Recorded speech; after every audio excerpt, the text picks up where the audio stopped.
penting kena sentiasa istiqamah macam Brother Zairul sebut. Yang penting fikir kemanusiaan, fikir Islamic Relief. Sama insya-Allah. Baik, untuk hari ini terima kasih Brother Zairul. Kembali insya-Allah lain masa. Assalamualaikum. Jumpa lagi. Waalaikumsalam warahmatullahi wabarakatuh. Alhamdulillah. Itu dia Ketua Pegawai Eksekutif Islamic Relief Malaysia Brother Zairul Syafuddin Zainab Abidin berkongsikan inspirasi untuk rayuan musim sejuk hari ini. Ya, juga terima kasih di atas sahabat-sahabat semua yang terus saja setia bersama kami sepanjang masa, termasuk siaran Warna Pagi 6 hingga 10 pagi, dan selepas ni Yati akan bersama anda untuk aspirasi 10.1 bermula dengan rancangan Pesona di Zara. InsyaAllah hari ini Ustaz Muhammad Abdullah Alamin akan sama-sama berkongsikan tentang acute stress disorder untuk Pesona di Zara sebentar lagi ya. Nampak tadi gambar macam Ustaz kat tepi pantai. Itulah. Minggu lepas. Ada dua gambar tu. Tengoklah kat mana. Tengoklah kat mana Ustaz hari ni. Sama-sama nantikan. Untuk Warna Pagi kita jumpa esok pula insya-Allah. Sehingga itu Assalamualaikum warahmatullahi wabarakatuh. Rancangan itu tadi dibawakan kepada anda oleh Islamic Relief Malaysia. Hiburan mendidik jiwa hanya yang terbaik di IKIM, Inspirasi Emporia Islami.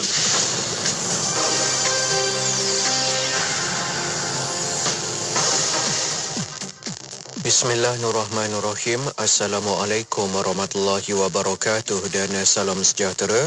Bersama saya Ahmad Nazari Muhammad Yusof dalam berita IKIM. Syarikat telekomunikasi akan dikenakan denda jika gagal menyediakan perkhidmatan seperti yang telah dijanjikan kepada pengguna. Menteri Komunikasi dan Multimedia Tan Sri Anwar Musa berkata Undang-Undang Suruhanjaya Komunikasi dan Multimedia Malaysia MCMC mempunyai peruntukan di mana setiap syarikat telekomunikasi perlu melaksanakan standard-standard minimal yang telah ditetapkan. Kata beliau lagi, jika tidak melepasi standard minima yang telah ditetapkan, pihak MCMC diberikan kuasa untuk memberikan peringatan kepada syarikat berkenaan termasuk mengenakan denda kewangan.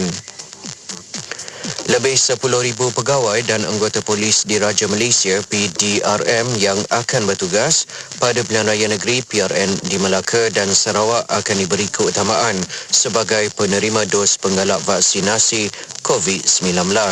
Sehubungan itu, Timbalan Ketua Polis Negara Datuk Seri Mazlan Lazim berkata, walaupun belum ada sebarang arahan mengenainya, namun PDRM telah membuat permohonan bagi mendapatkan dos ketiga tersebut. Tambahnya, ketika ini terdapat 3,700 pegawai dan anggota di IPK Melaka, manakala di Sarawak pula lebih 7,000 pegawai. Sekian saja berita IKIM untuk edisi 10 pagi ini. Assalamualaikum warahmatullahi wabarakatuh dan teruskan kesetiaan anda bersama IKIM Inspirasi Emporia Islami. Laporan berita tadi dari sumber bernama Kapsul Masa. Pada tanggal 1 Februari dalam tahun 2013, permohonan zakat Majlis Agama Islam Kelantan MAIK dibuka kepada pelajar untuk melanjutkan pengajian ke Institut Pengajian Tinggi IPT secara dalam talian online. Kaedah berkenaan diperkenalkan untuk membantu memudahkan lagi urusan pelajar mengisi borang permohonan tanpa perlu mengambil borang, mendapatkan maklumat yang tepat dan menjimatkan masa kaki tangan MAIK mengemaskini permohonan. Pelajar asnaf yang layak menyambung pelajaran ke IPT awam atau swasta boleh membuat permohonan sebelum tarikh pendaftaran atau selewat-lewatnya 2 bulan selepas tarikh pendaftaran ke IPT berkenaan melalui laman sesawang MAIK. Selepas selesai mengisi borang permohonan dan semua maklumat, pemohon hendaklah mencetak borang dan mendapatkan pengesahan daripada imam, penggawa atau ketua jajahan. Borang yang lengkap perlu dihantar ke pejabat MAIK dan disertakan dengan salinan penyata akaun Bank Islam atau Bank Simpanan Nasional BSN.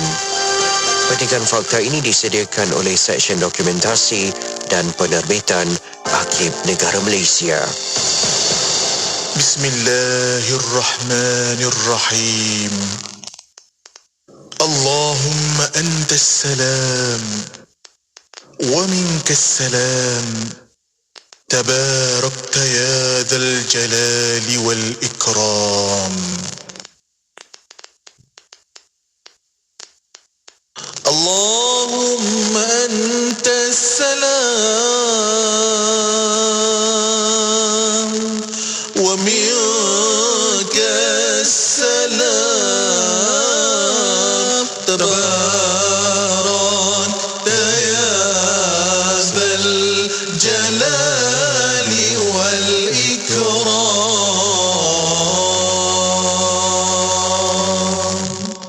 اللهم أنت السلام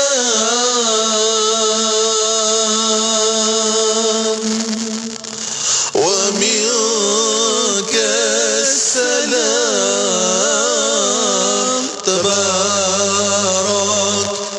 يا ذا الجلال والإكرام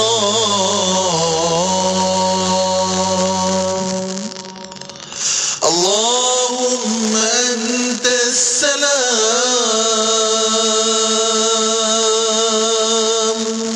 ومنك السلام تبارك يا ذا الجلال والإكرام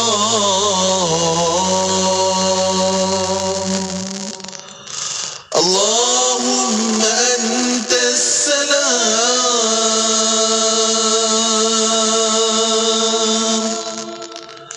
ومنك السلام تبارك يا ذا الجلال والإكرام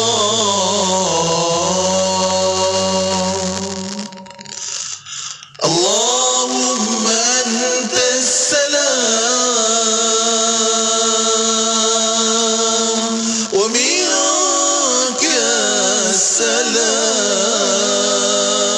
تبارك يا ذا الجلال والإكرام Ayuh keluarga Blitz, kita bulatkan tekad dan bersatu hati untuk terus memelihara serta mempertahankan kedaulatan negara. Sebagai keluarga Malaysia yang besar, kita harus bertoleransi dalam semua perkara. Hormat menghormati serta mengekalkan perpaduan rakyat yang berbilang kaum, agama dan bangsa serta integrasi nasional silang budaya adalah tunjang kekuatan kita sebagai sebuah negara bangsa yang berjaya. Umpama selembar benang dikait, ditenun dan dijalin, akhirnya menjadi kain yang sempurna indah. Ayo kita zahirkan impian bersama, menjunjung semangat yang bernama Keluarga Malaysia. Selami ilmu untuk kehidupan kita seharian bersama Nur Hayati Paradi di Aspirasi 10.1. IKIM, Inspirasi Inforia Islami. Assalamualaikum warahmatullahi wabarakatuh. Dimulakan dengan lafaz suci Bismillahirrahmanirrahim. Selawat dan salam buat Rasul junjungan Nabi Muhammad SAW. Terus semarak cinta Rasul di IKIM Inspirasi Inforia Islami 20 tahun bersama dengan anda. Alhamdulillah waktu ini kembali saya Nur Hayati Paradi bersiaran. Untuk sahabat pendengar, sama-sama kita tempuh 3 jam bermula 10 pagi ni sehingga ke pukul 1 tengah hari nanti, insya-Allah. Moga-moga Allah kurniakan kita keberkatan pada masa dan juga waktu. Alhamdulillah, insya-Allah. Alhamdulillah hari ini kita bersiaran untuk muka surat pertama bulan baru di tahun 2021. Dah masuk November dah kita. Masya-Allah, 1 November 2021 hari ini bersamaan dengan 25 Rabiul Awal 1443 Hijrah. Moga-moga seperti yang saya kita sama-sama sentiasa doakan kan, semoga kita Allah kurniakan keberkatan pada masa dan semoga Allah kurniakan kita takdir-takdir yang baik untuk kita meneruskan kehidupan dengan penuh berlapang dada, insya-Allah. Amin ya rabbal alamin. Baiklah, untuk rakan pendengar telah pun sama-sama kita ikuti 4 jam bersama dengan rakan-rakan Warna Pagi sebentar tadi. Jadi, terima kasih pada Sufian Amrin dan juga Hazwan Syah untuk perkongsian mereka 4 jam bersama dengan anda. Dan insya-Allah untuk bersama dengan Yati kita akan teruskan lagi perkongsian di Radio IKIM. Selain daripada hiburan-hiburan yang mendidik minda, kita juga ada perkongsian-perkongsian ilmu, insya-Allah, yang mana kita bakal mulakan dengan perkongsian pesona di Zahra. Kita nak naikkan mood hari Isnin hari ini dengan penuh rasa tenang, insya-Allah. Tenang-tenang sajalah. Itu saya ambil lah kan kata-kata Ustaz Muhammad Abdul Alamin selalu berkongsi dengan kita untuk kita lebih belajar belajar untuk lebih tenang dalam kehidupan, insya-Allah.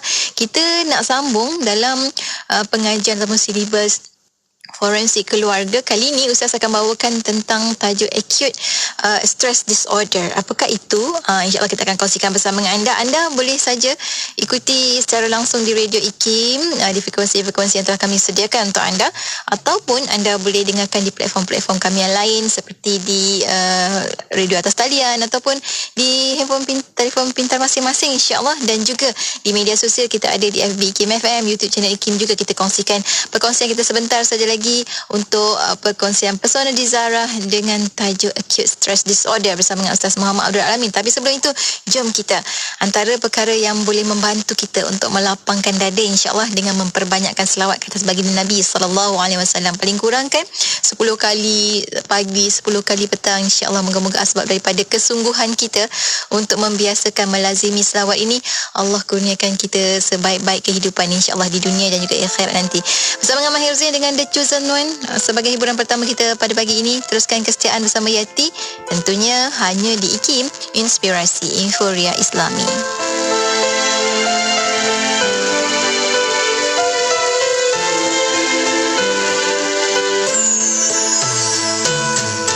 In a time of darkness and green, it is your light that we need. You came to teach us how to live.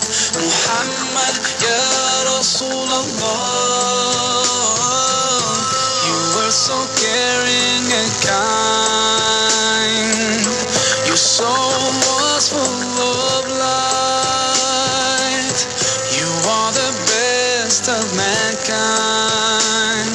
Muhammad, khairu khalqillah.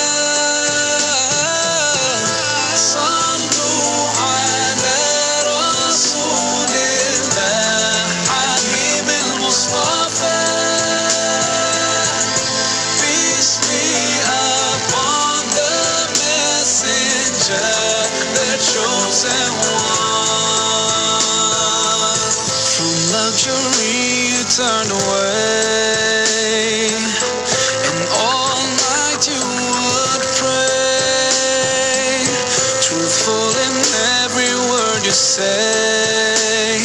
Muhammad, Ya Rasulullah, your face was brighter than the sun. Your beauty equal by none. You are chosen one. Muhammad, khairu khalqillah. Sallu ala rasulillah, habib al-Mustafa. Peace be upon the messenger, the chosen one.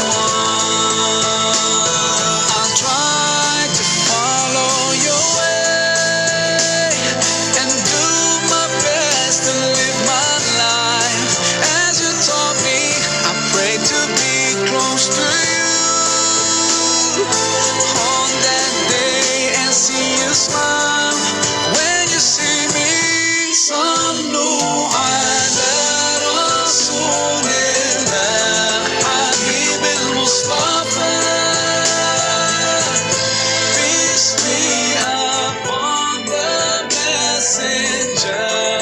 Chosen one. Sallu ala rasulillah, habib al-Mustafa. Peace be upon the messenger, the chosen one. Sallu ala rasulillah,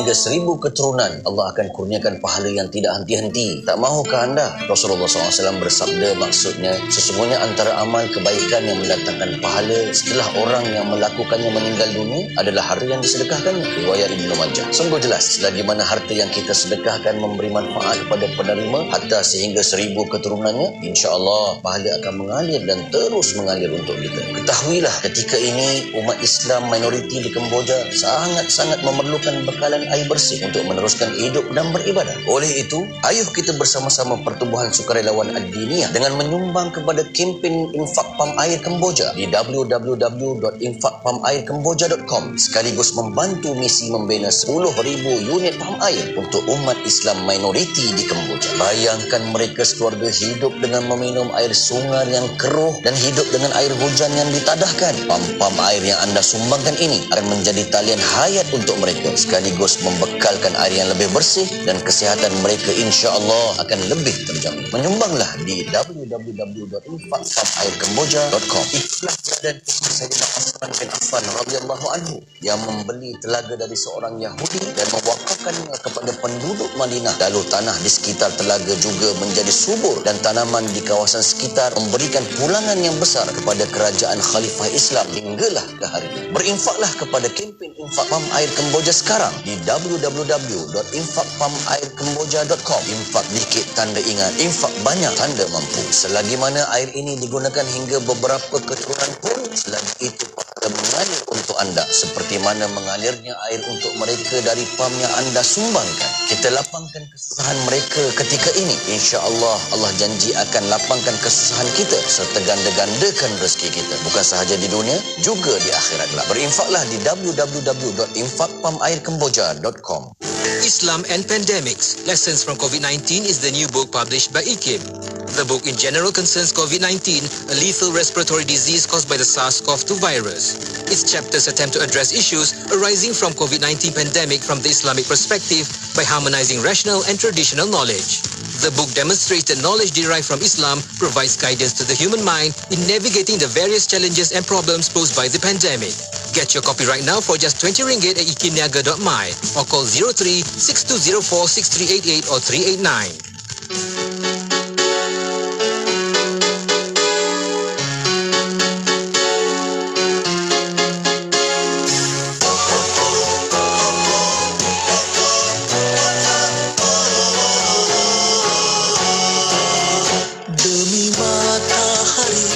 Sinarnya di pagi hari, demi bulan apabila ia mengiringi, demi siang hari bila menampakkan dirinya, demi malam apabila ia menutupi, demi langit beserta seluruh binaannya, demi bumi serta yang ada di hamparannya, demi jiwa dan seluruh penyempurnaannya.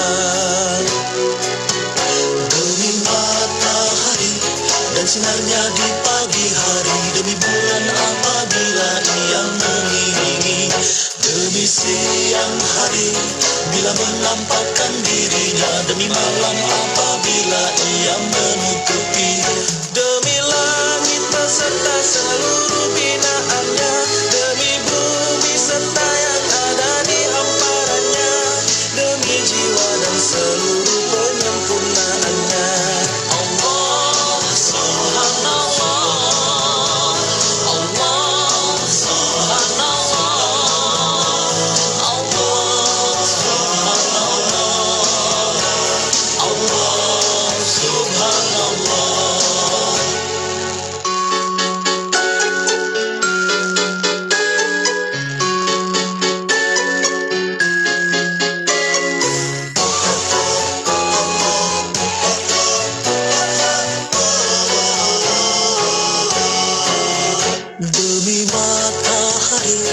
Sinarnya di pagi hari, demi bulan apabila ia mengiringi, demi siang hari bila menampakkan dirinya, demi malam apabila ia menutupi, demi langit beserta seluruh binaannya, demi bumi serta yang ada di hamparannya, demi jiwa dan seluruh penyempurnaannya. Allah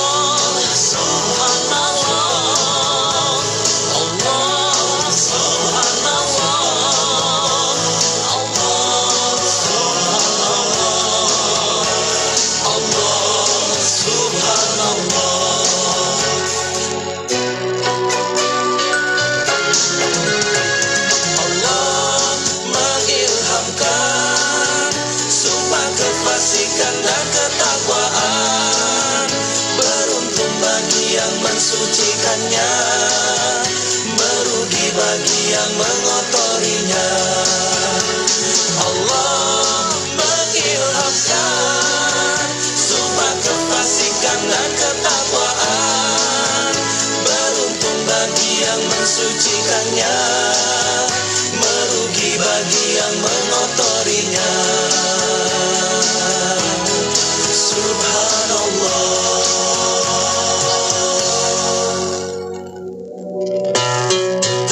Kalau seseorang yang memiliki iman walau sebutir dan tidak ada baginya amalan, nescaya ia akan menyelamatkan seseorang itu daripada kekal dalam api neraka. Mungkin ia disiksa oleh Allah Subhanahu wa taala pada waktu yang tertentu, dan setelah itu Allah Subhanahu wa taala mengampunkannya dan memasukkannya ke dalam syurga. Mari menghayati pengajian ilmu akidah bersama Ustaz Dr. Aiman Al-Akiti pada setiap hari Khamis jam 5.10 petang. Semestinya di IKIM, Inspirasi Inforia Islami. Radio IKIM 20 tahun Inspirasi Inforia Islami. Terima kasih pada sahabat-sahabat yang terus setia bersama kami di Radio Institut Kefahaman Islam Malaysia. Alhamdulillah waktu ini kita bersiaran bersama dengan sahabat pendengar. Tak lain tak bukan setiap hari Isnin kita bakal bersama menerusi rancangan Pesona di Zahra. Tetamu tetap kita dah pun berada di hujung talian saat ini, Ustaz Muhammad Abdul Alamin. Assalamualaikum Ustaz.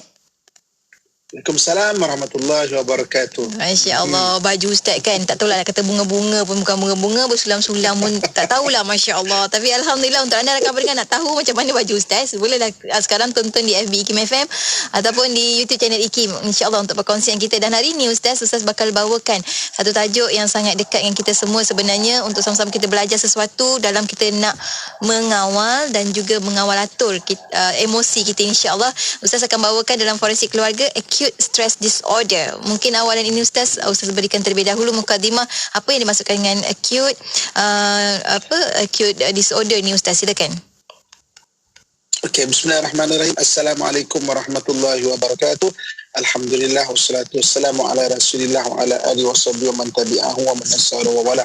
Rahmat Allah dijikati seterusnya kepada seluruh ibu, kakak, ayah, sahabang yang saya sayangi dan saya doakan dan kebaikan sekalian. Pertama, syukur kepada Allah Subhanahu wa taala dengan limpahan kurnia dan rahmatnya. Pada pagi berbahagia ni kita dapat sama-sama dalam perkongsian kita, dan pada pagi ni saya nak kongsikan mengenai acute stress disorder ya.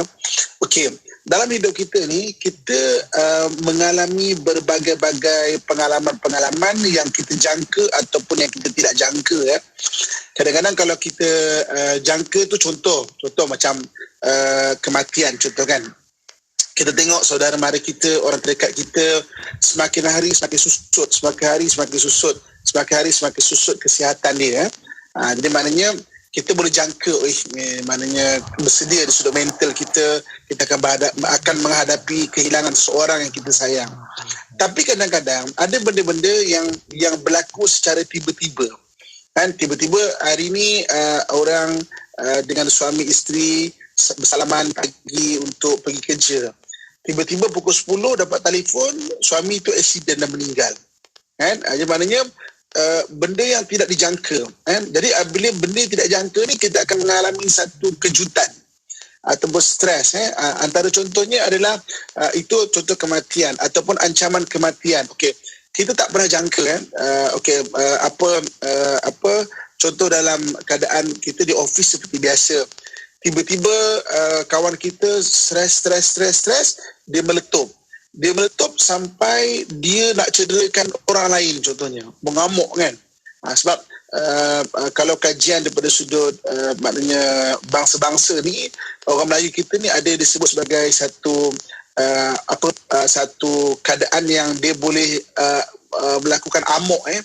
Perkataan amok tu sendiri berasal daripada bahasa Melayu. Maknanya ada bangsa saja yang meletup-letup dia boleh jadi amok tiba-tiba kan. Yang maknanya tiba-tiba kita tengok kawan kita tu bagus dan tiba-tiba dia jadi boleh mengancam ancaman kematian kepada diri kita dan seorang itu. Maksudnya kita mengalami satu kejutan yang demikian itu. Ataupun ancaman kecederaan serius daripada seseorang maknanya tak sampai kematian, ancaman maknanya kecederaan. ataupun ancaman kepada integriti fizikal diri sendiri ataupun orang lain. Okey. Jadi maknanya kejutan-kejutan ini dia kadang-kadang dia melekat dekat pemikiran kita. Kita memerhati, kita melihat ancaman-ancaman bahaya ini pada orang lain dan pada diri kita. Ada orang yang hari ini maknanya tiba-tiba kena ragut, kena heret, maknanya dalam keadaan yang mencederakan diri dia. Jadi dia jadi stres ataupun dia jadi ingatan itu ada dekat dia, dan inilah apa yang kita panggil sebagai acute stress disorder.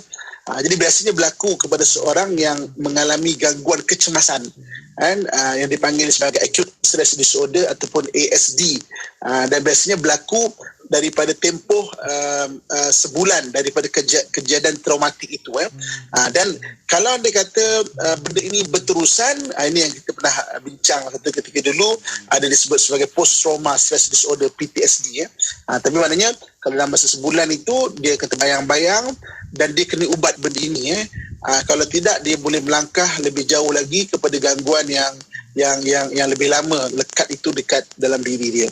Ibu-ibu, kakak, tuan-tuan muslimin dan muslimat dan dirahmati Allah sekalian. Okey. Jadi seseorang yang mengalami maknanya kejutan, maksudnya benda-benda yang dilihat depan mata dia, bahayakan diri dia, bahayakan orang lain, dia melihat keadaan yang maknanya mungkin cedera diri dia, cedera orang lain dan sebagainya. Jadi rangsangan yang ada di sekeliling dia akan boleh maknanya memanggil balik ingatan itu, menyebabkan dia mengingat balik pengalaman-pengalaman semula yang ada pada dia tu. Maknanya mungkin kejadian-kejadian itu bila dia bertemu dengan keadaan yang seperti mana benda tu berlaku. Contoh, katakan dia berada di confined space, maknanya space yang tertutup. Sekali berlaku amok yang dia tak tahu nak ke mana, contohnya kan. Dan bila dia masuk ke kawasan yang agak sama, maka dia akan mengimbau balik ingatan dia itu. Ataupun perbualan-perbualan, perkataan-perkataan. Contoh, katakan ada orang sebelum dia berlaku amok kan, yang mengancam diri dia dan mengancam orang lain, ada perkataan-perkataan yang disebut kan. Contoh macam, aku tak suka kau. Itu lembut sangatlah kan. itu lembut sangatlah kan. Aku tak suka. Itu contoh lembut sangatlah ya. Di mana contoh yang perkataan-perkataan yang agak keras, yang agak maknanya tak bagus atau maki-maki. Jadi kalau dia dengar balik perkataan-perkataan ini, dia akan terimbau balik kan. Maknanya peristiwa itu, ataupun aktiviti yang dibuat. Contoh katakanlah dia pernah maksudnya naik motor, kemudian dengan motor tu dia kena ragut dengan motor yang lain. Jadi bila dia naik motor tu, dia akan teringat balik peristiwa itu, ataupun objek tertentu, maknanya dia tengok objek itu, dia akan teringat, dia akan jadi stres, dia akan teringat benda yang berlaku pada diri dia kan. Contoh katakan dia tengok garpu, contoh kan, sudu. Itu contoh yang ringan contohnya kan. Sebab mungkin sudu tu boleh mengancam dia satu ketika dulu kan. Saya tak mahu tunjuklah atau sebutlah maknanya contoh-contoh yang lebih ekstrim, mungkin agak ekstrim kan. Supaya mengelakkan orang ada yang disebut sebagai identitation ni, orang ada idea. Rupanya takut orang tunjukkan benda ni ada jadi identitation kan. Maksudnya contoh dia tengok sudu, garpu kan, dia teringat kan. Benda-benda demikian itu. Ibu bapa, kakak, tuan-tuan muslimin muslimat yang dirahmati Allah sekalian kan. Okey. Jadi maknanya apabila satu orang itu mengalami satu peristiwa yang mengejutkan dia, okey, dia kena berubatlah, dan dia kena ubat diri dia.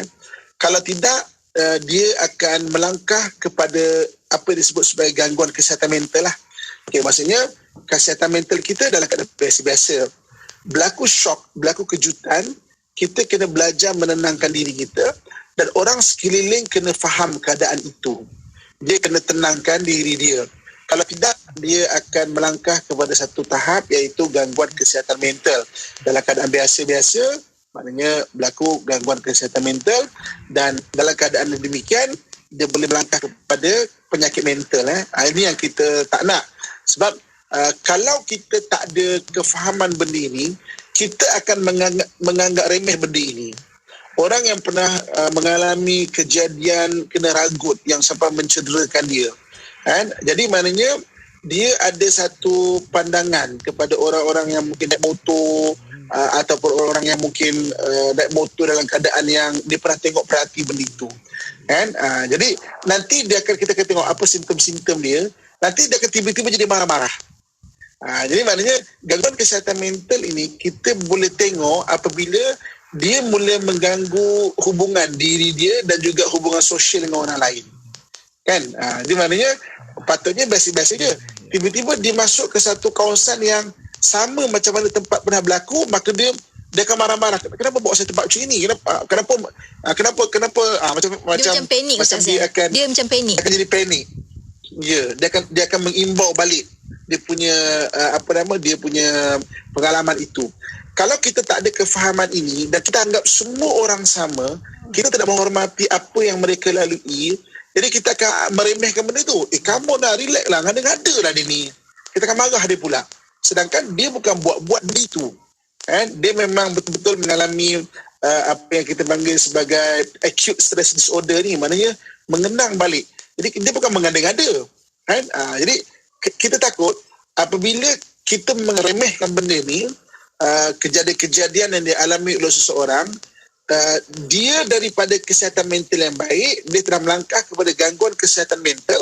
Kalau dibiarkan, dia akan pergi kepada stage penyakit mental. Dan bila benda ni kalau tidak diubat, maka orang tu akan berada dalam sakit. Kalau sakit zahir ni kita boleh nampak. Contoh katakan orang tu jatuh patah tangan. Contoh kan, kita nampak dia patah tangan. Kita boleh tolong bawa dia pergi hospital untuk buat sesuatu benda ataupun kita usahakanlah sesuatu benda. Tapi kalau patah itu diminda kita, orang tak nampak, benda tu tak nampak. Orang boleh nampak simptom-simptom. Sebab tu ilmu mengenai kesedaran ni sangat penting supaya kita lebih menghormati orang lain dan menghormati diri kita. Kita tak boleh menganggap orang tu semua sama macam mana kita. Sebab tahap-tahap orang tu tak sama. Okey?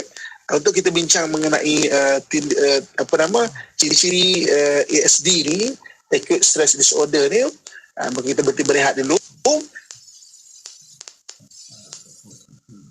Kita akan sambung selepas kita berhenti rehat nanti, insya-Allah. Untuk rakan-rakan pendengar, InsyaAllah. Dan kita akan, untuk rakan-rakan pendengar, anda boleh saja kongsikan mungkin pengalaman anda, bagaimana mungkin anda baru perasan, oh sebenarnya saya ada ASD sebenarnya selama ini kan. InsyaAllah kita akan kongsikan kepada anda. Lepas ni kita akan berhenti seketika. Untuk anda jangka mana-mana, teruskan kesetiaan bersama kami, tentunya hanya di IKIM Inspirasi Inforia Islami. La ilaha illallah Muhammad Rasulullah, tiada Tuhan selain Allah, Nabi Muhammad pesuruh Allah.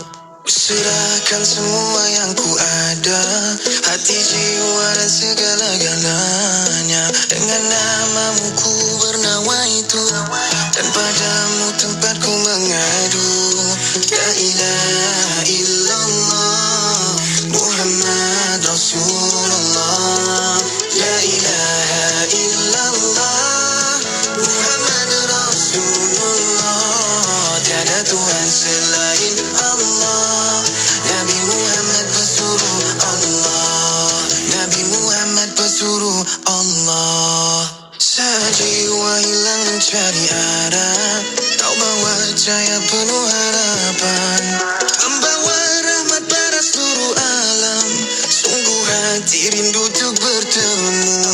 La ilaha illallah Muhammad Rasulullah, la ilaha illallah Muhammad Rasulullah, tiada Tuhan selain Allah, Nabi Muhammad pesuruh Allah, Nabi Muhammad pesuruh Allah.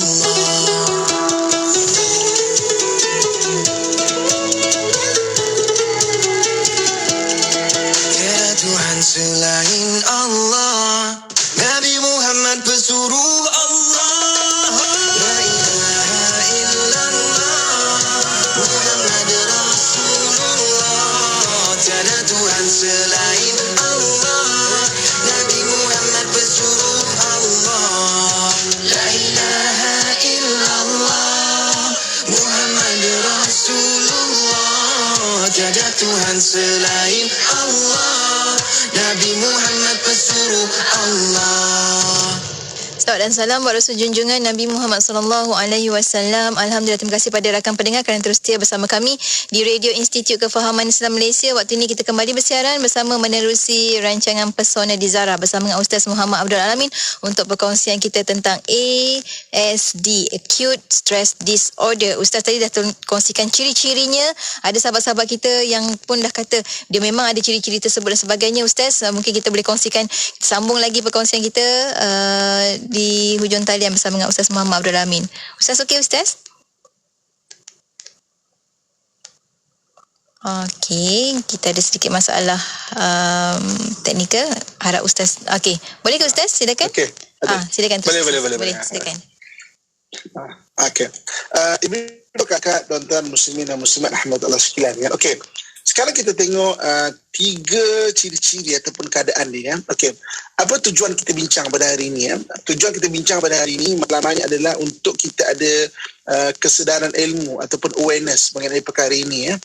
Supaya kita tidak mudah menganggap remeh kepada apa yang berlaku pada orang lain. Jadi maknanya sebab itu dalam hadis Nabi SAW ada menyatakan bahawa la yu'minu ahadukum hatta yuhibba li akhihi ma yuhibbu li nafsi. Kurang sempurna iman kamu sehingga dia mencintai saudaranya seperti mana dia mencintai dirinya sendiri. Mencintai di sini ni maksudnya kita memahami, seperti mana kita selalu sebut, orang tak faham saya lah. Kita cuba memahami diri kita. Ini kita cuba memahami orang lain. Itu tujuan penting dia, supaya kita ada awareness mengenai benda-benda berkaitan dengan kejiwaan, emosi, kesihatan mental dan sebagainya. Okey, ada tiga ciri-ciri dia yang perlu kita perhatikan. Okey, yang pertamanya iaitu apa yang disebut sebagai istilah dia, salin. Biar kita faham beberapa terminologi atau istilah-istilah dia. Okey, yang pertamanya apa yang dipanggil sebagai gejala disosiatif. Gejala disosiatif ni maknanya, okey, contohlah hari ni disosiatif ni satu istilah macam inilah. DJ kat IT pernah tak? DJ kat IT, kita tanya DJ kat IT lah sebagai wakil kepada seluruh. Okey, pernah tak kita duduk seorang-seorang, tiba-tiba kita berada di dunia kita yang kita teringat satu benda. Contoh, teringat nak makanan apa sedap kan. Kita tak kata hari. Tiba-tiba kita berada kat dunia kita, cendol kat sana tu sedap lah. Macam orang berangan je tu Ustaz. Ke? Macam berkhayal lah ya. Ataupun tiba-tiba terbayang. Berangan, terbayang kan. Boleh bagi contoh sikit apa tu? Okey, saja gerah. Okey. Jadi gejala disosiatif ni iaitu orang tiba-tiba dia menjadi nyah realisasi, kita panggil nyah realisasi. Maknanya apa yang berlaku apabila persekitaran dia dan soal itu kelihatan pelik atau tidak nyata kepada kita ni kan. Dia nyah realisasi. Dia duduk dalam benda tu majlis kahwin contohnya kan. Tapi ada benda-benda yang katakan dia melihat benda itu tiba-tiba dia jadi macam nyah realisasi, macam sudu ni macam contoh kalau orang yang pernah trauma dengan sudu contoh ni contoh je kan. Dia nampak sudu yang berbentuk demikian warna dia demikian itu sebab mungkin dia pernah kena ketuk dengan sudu kan. Jadi dia nyah realisasi, dia kata jauhkan saya dari sudu ni contoh kan. Jadi maknanya dia berada dalam maksudnya nyah realisasi ataupun dipanggil sebagai maknanya kurang kesedaran pada sekitaran yang ada tu. Dia berada dalam satu majlis ilmu contohnya kan. Tapi dia tidak ada kesedaran tentang persekitaran dia. Mana dalam dunia dia lah dia terfikir yang dia berada dalam dalam dunia dia kan. Maknanya terpisah daripada tindakan emosi setempat. Orang bergurau tapi dia tengok dalam keadaan yang kosong, hollow ataupun kosong keadaan itu kan. Orang bergurau tapi dia sedang menyah realisasi ya.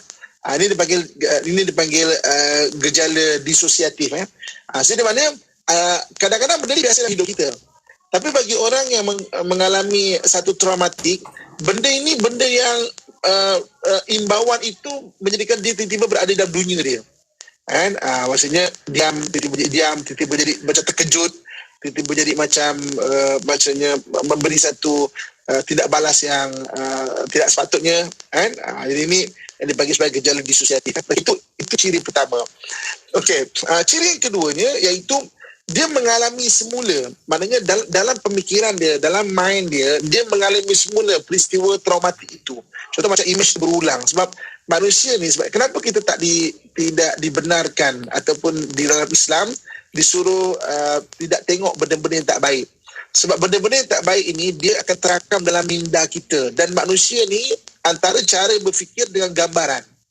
Dia berfikir dengan gambaran. Kalau saya sebagai contoh, saya bagi satu ceramah, saya cakap contoh macam gini contoh. Saya kata okey,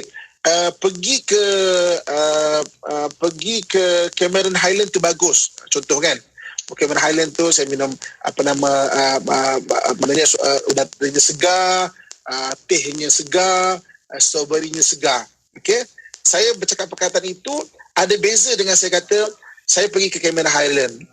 Naik jalannya berliku-liku, di sebelah kanan gunung dengan kejauhan yang sangat cantik, dan ada orang-orang asli yang menjual akar-akar kayu di sana. Dan mereka begitu ramah.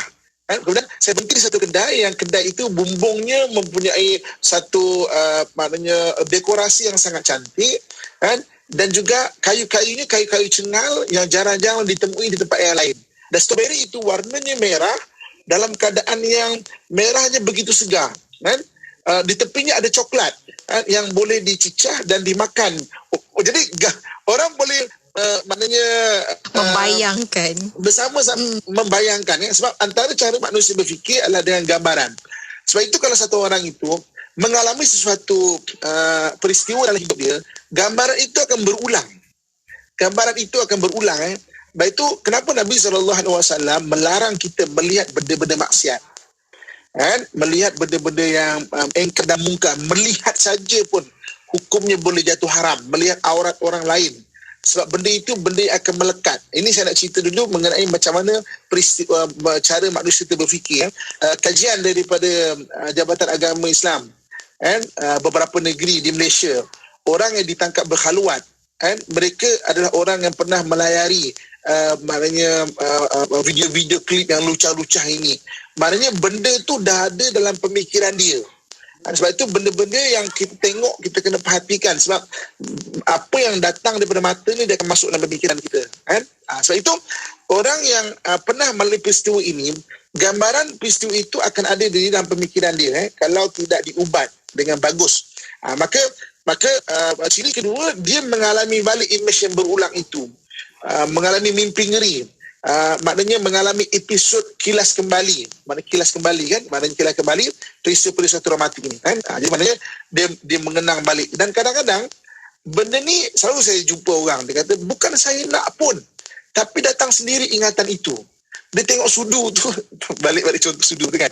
Contoh sudu tu, dia teringat balik. Ustaz ada masalah dengan sudu Ustaz sebenarnya Ustaz. Contoh masalah sudu contoh sudu. Sebab itu contoh yang tidak ekstrim boleh mudah kan. Okey, jadi maknanya dia tengok benda itu, dia mengalami balik peristiwa itu. Sebab itu jangan, yang kita nak point adalah kita jangan remehkan orang yang mengalami benda ini. Okey. Dan ciri yang ketiganya apa dia sebagai anxiety, kerisauan yang melampau, dan juga increase arousal dia. Maksudnya peningkatan rangsangan dia. Okey. Jadi ciri yang ketiga ni, dia akan nampak dalam sudut mengalami gangguan masalah tidur. Tadi tu dia dan pemikiran dia. Contoh, maksudnya disosiatif tadi kan. Dia dengan dunia dia duduk dalam satu tempat tapi dalam dunia dia, nyah realisasi. Ciri yang kedua adalah dia mengalami sendiri pemikiran dia peristiwa itu. Ciri yang ketiga, kita boleh nampak apa dia, susah tidur, menjadi pemarah, tiba-tiba jadi pemarah, sensitif. Dalam sesuatu ketika tu dia sensitif. Mungkin melalui satu kawasan itu dia agak terangsang emosi marah dia. Suka untuk menumpukan perhatian, tak boleh untuk bergerak ataupun tidak boleh untuk berhenti bergerak, macam tangannya bergerak ataupun kakinya bergerak gerak sebab dia tengah berfikir sebenarnya otak dia tu. Jadi dia tak perasan pergerakan fizikal dia. Sentiasa tegang, mukanya tegang, sentiasa tegang. menjadi terkejut, macam mudah terkejut mudah terkejut, dan juga maknanya selalu dalam keadaan yang hidupnya susah lah, anxiety, risau dan sebagainya. Okey, jadi kalau tidak diubat, bahayanya dia akan melangkah kepada PTSD tadi, post traumatic stress disorder. Jadi maknanya sampai jumpa satu orang, sebab tu dia ni bukan instruktor. Okey, sebab tu kalau nak belajar, biarlah cari orang bertauliah kan, belajar agama ke, yang maksudnya yang biasa ke. Ni dalam konteks diving kan, kawan-kawan dia dah biasa diving, bukan instruktor, tapi nak ajar diving, ajar kawan-kawan tertelan air contohnya kan. Jadi maksudnya jadi dia tengok saja peralatan diving tu, dia jadi teringat benda tu, dia tengok lemas sampai agak berat kan, sebab takut terapa semua kan. Dan kawan-kawan dia meremehkan dia come on lah, apa macam tu pun takut ke, benda macam ini jangan dia bawa bergurau. Dia jadi marah-marah, dia jadi tak selesa, dia jadi terkejut, dia jadi macam kalau tengok benda tu memang akan bergerak-gerak macam tapi nak ikut juga sebab kawan-kawan cakap come on man, maknanya jom lah sebagai hebat, tapi nampak dia mengalami satu trauma. Sebab tu jangan perkecilkan benda ini sebab kalau kita perkecilkan benda ini, kita tak faham pun orang tu sedang melalui keadaan-keadaan ini. Okey, sebelum kita pergi kepada perkongsian rakan-rakan pendengar sekalian, okey, apa benda yang kita nak buat, action plan-nya apa kalau kita buat demikian okey, so kalau dikata sampai boleh berisiko mencederakan orang lain, dia marah tu mencederakan orang lain ataupun mencederakan diri dia, itu memang kena rujuk di hospital hospital yang maknanya boleh terus diberi ubat yang tenang immediately, terus selain daripada itu, pendidikan penting, pendidikan psycho-education ni maknanya sangat penting. Macam hari ni sebenarnya kita perkongsian pendidikan bagi orang faham maknanya at least orang tak sama, jangan pelekehkan orang mengalami sesuatu benda tu kena diubat dan sebagainya. Beri sokongan, maknanya sokongan. Dan kalau biasanya orang yang mengalami demikian, kalau kita bagi ayat-ayat Al-Quran untuk tenangkan diri dia, kebanyakan dia sendiri tak nak amalkan. Sebab dia yang mengalami benda itu. Tapi kalau dia nak mengamalkan, saya suka mencadangkan untuk baca surah Yusuf ayat 64. Surah Yusuf ayat 64 ni dia agak panjang. Ambil wakaf yang akhir Fallahu khairun hafidha wa huwa arhamur rahimin. Fallahu khairun hafidha wa huwa arhamur rahimin. Wallahu khairun hafidha wa huwa arhamur rahimin. Maka Allah adalah penjaga yang terbaik dan dia adalah Maha Penyayang dari antara yang Maha Penyayang. Allah adalah penjaga yang terbaik. Maksudnya bacakan ayat ini untuk orang yang dia mengalami kejutan kepada peristiwa-peristiwa demikian. Surah Yusuf ayat 64, wakaf yang terakhir dia agak panjang sikit, tapi baca fallahu khairan hafizah wa huwa arhamur rahimin. Okey, bagi kita yang mungkin saudara mara kita ataupun dia sendiri tak ada beramal, banyak saya jumpa ustaz, anak saya, abang saya, adik saya terkadang stres, apa nak buat, macam mana nak buat. Kalau saya kata kalau amalkan ayat macam ni, dia amalkan tak? Dia tak nak amalkan. Biasanya kalau orang macam ini, dia sendiri pun dah tengah dalam dunia dia asosiatif dalam dunia dia sendiri, macam kita nak suruh dia amalkan kadang-kadang kan. Jadi maknanya bolehlah, maksudnya kita ambil air, bacakan pada air maksudnya, dan bagi dia minum, dan keberkatan ayat-ayat Al-Quran kemudian supaya lebih sejuk lah buat minum daripada kita biarkan dia. Jadi minum juga bagus untuk orang tak dehydration, dari sudut perubatan kan, ada sudut kebaikan. Jadi kita perkasakan ataupun kita enhance air itu dengan bacaan Al-Quran. Dan ada kajian mengenai kalau kita membacakan ayat-ayat Quran kepada air ini, molekul-molekul air ini dia berubah menjadi bagus, yang lebih baik dibandingkan dengan orang ambil air, dia maki-maki air itu. Molekul-molekul tu boleh berubah Kan? Jadi ini antara benda yang kajian saya dengan ayat Quran yang boleh kita tengok selaras, iaitu surah Yusuf ayat 64. So bacakan kalau anak-anak kita tak tahu apa nak usahakan ni kan, macam mana nak bawa ke ustaz jadi maknanya ataupun pakar sekretari dan sebagainya mungkin mengambil masa ini sementara dulu kan. Dalam keadaan dia trauma atau mekik-mekik apa semua, ambil air bacakan surah Yusuf ayat 64 ni, sapukan dekat muka dia tu. Mudah-mudahan dengan keberkatan ayat Quran ini dan usaha kita kan, supaya dia sedar dia berada di dalam dunia dia kan. Boleh je ambil air sapukan, biasa orang yang buat kan. Tapi ni kita enhance kan dengan ayat Quran ni, surah Yusuf ayat ke-64 jadi mudah-mudahan memberi manfaat dan kebaikan kepada kita. Ibu kakak tuan-tuan muslimin dan muslimat rahmatullah sekalian kan.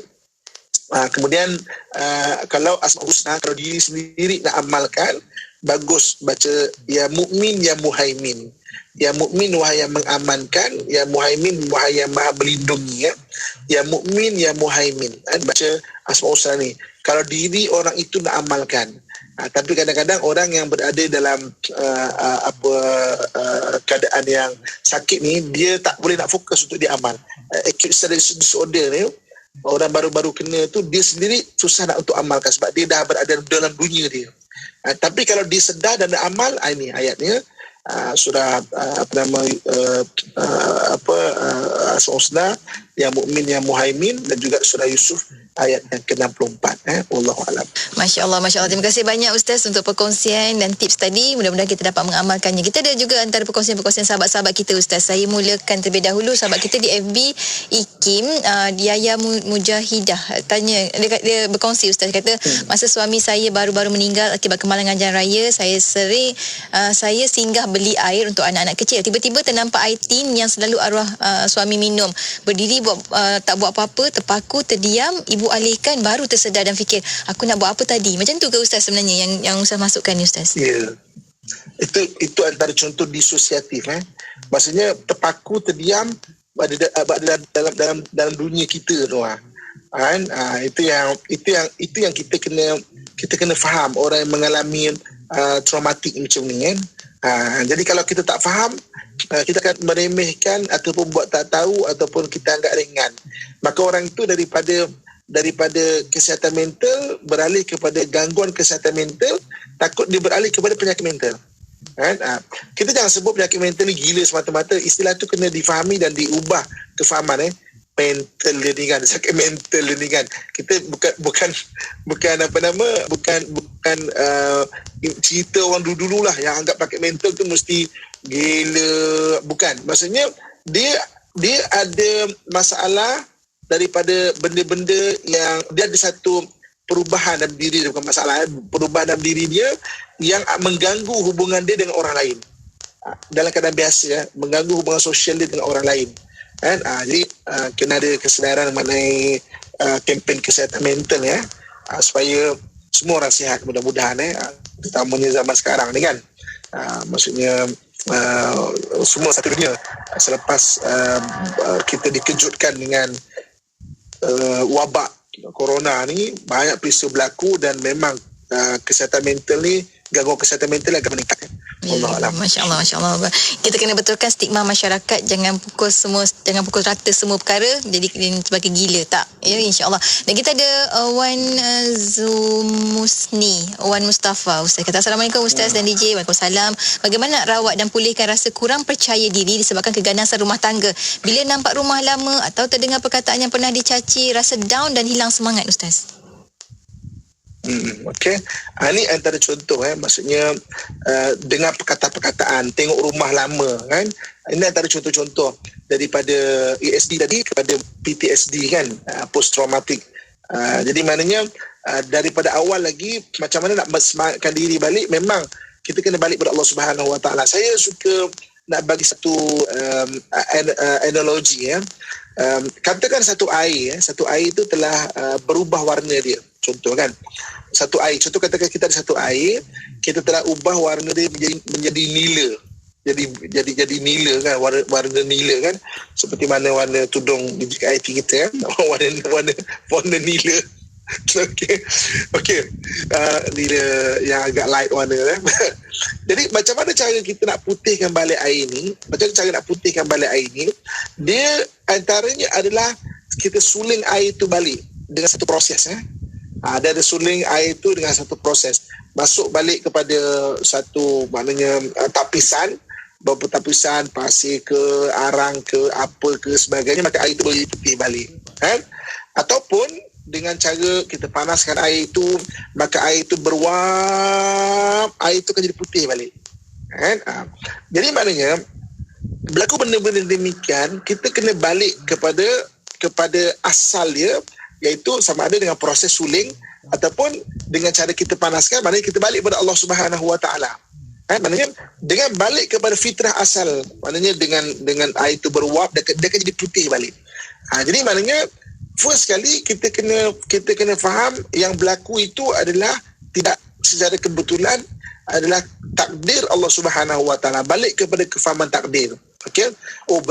Benda itu telah berlaku. Dalam hadis Nabi sebut sebagai jaffal qalam, maknanya telah kering qalam itu menulis perihal kehidupan kita ini.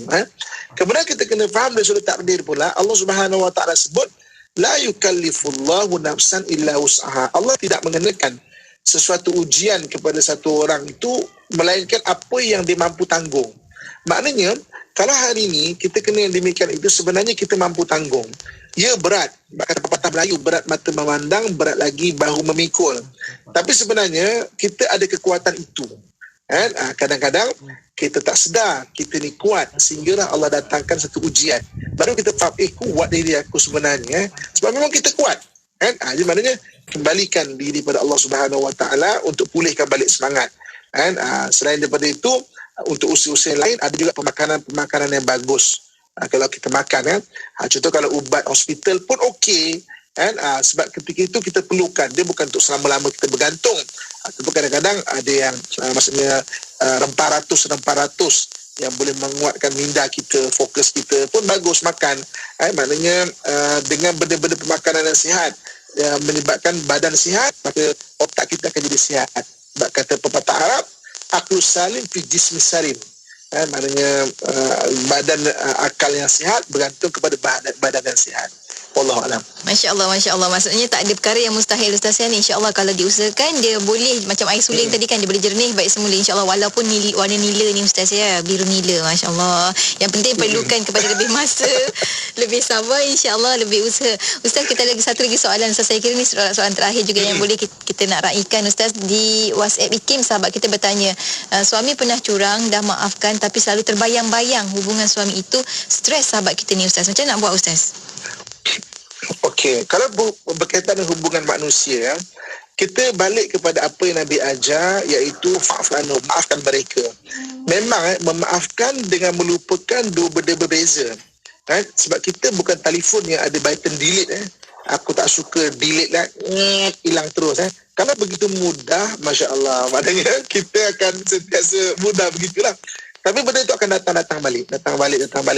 Setiap kali datang, lafazkan dekat lidah, ya Allah, aku maafkan. Setiap kali datang, memaafkan dengan melupakan dua benda berbeza. Memang kadang-kadang kita rasa tak adil. Dia senang-senang buat kita nak maafkan. Oh wait man, garang main ni kan. Maksudnya kita akan rasa tidak adil. Tetapi sebenarnya kalau betul dia ada dosa dan salah, untuk dia tu diampunkan oleh Allah, dia kena datang minta maaf kita. Tapi hari ini kita yang memberikan maaf, ya Allah, aku maafkanlah. Allah bagi pahala dan kita melepaskan bebanan hati kita.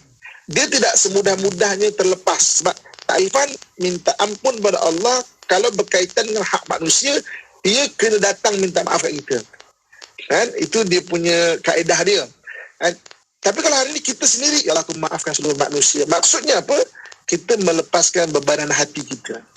Sebab itu kita jumpa ayat Quran, kita jumpa hadis Nabi sebut mengenai maafkanlah, fa'fu anhu, maafkanlah mereka. Dia akan datang, tapi setiap kali datang, lafazkan balik, ya Allah, aku maafkan, ya Allah. Setiap kali datang, kita lafazkan balik, ya Allah, aku maafkan, ya Allah. Mudah-mudahan melegakan jiwa hati kita. Wallahualam. InsyaAllah mudah-mudahan Allah memudahkan segala urusan sahabat-sahabat kita Ustaz kan, yang ada masalah waktu ini. InsyaAllah. Dan kita sampai hujung-hujung Ustaz pertemuan kita, sedikit kesimpulan untuk perkongsian acute stress disorder ni Ustaz, silakan. Riba kakak tuan-tuan muslim-muslimat sekalian, kita dalam hidup kita tak lari